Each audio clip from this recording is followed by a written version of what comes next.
Ce que je crois se manifeste. Ce que l'on croit finit par se réaliser. Et cela ne signifie pas nécessairement que cela soit divin, mais simplement que l'énergie va toujours là où elle est dirigée. Telle est la loi du libre arbitre.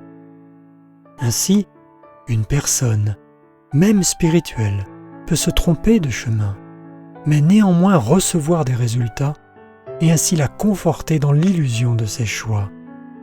Et cela, tout simplement parce que cette dernière aura mis toute sa conviction dans sa pratique, et l'énergie suit ensuite son créateur. Ainsi, des manifestations inexpliquées peuvent être accomplies dans toutes les religions, autant que dans des enseignements alternatifs, à partir de l'instant où les personnes concernées y mettent toute leur foi. L'énergie de vie, qui est en soi, est docile, de par le libre arbitre, et elle exécute toujours la volonté de la personne. Si par exemple, je crois et focalise mon attention sur un objet, en décrétant que ce dernier dispose du pouvoir de rendre heureux, eh bien je charge cet objet de ma qualification. Et ce dernier prend les qualités reçues.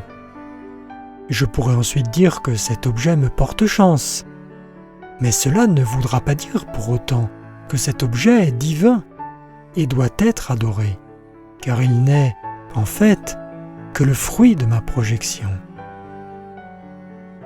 Voilà pourquoi un miracle n'est pas nécessairement le signe qu'une personne soit dans le meilleur chemin, mais simplement que l'énergie qu'elle dirige par sa croyance est si forte que la chose s'accomplit.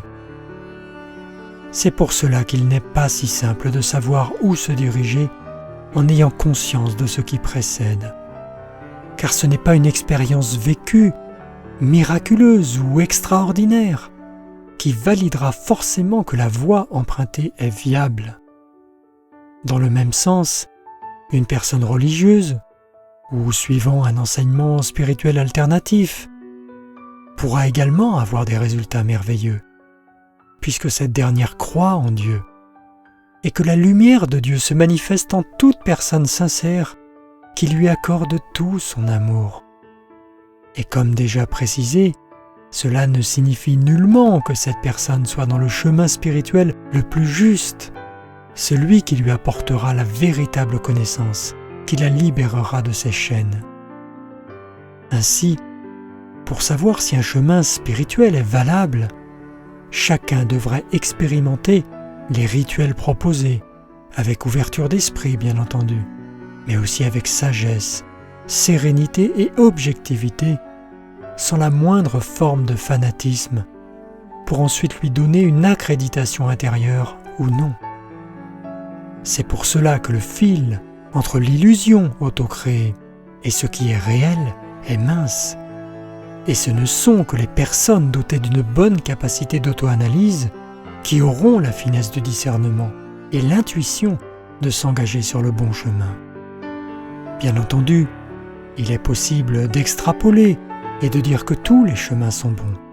En effet, le résultat de l'expérimentation de chaque possibilité finira inexorablement par ramener la personne sur la seule ligne directrice valable, celle qui unit tous les cœurs dans celui de Dieu, l'amour.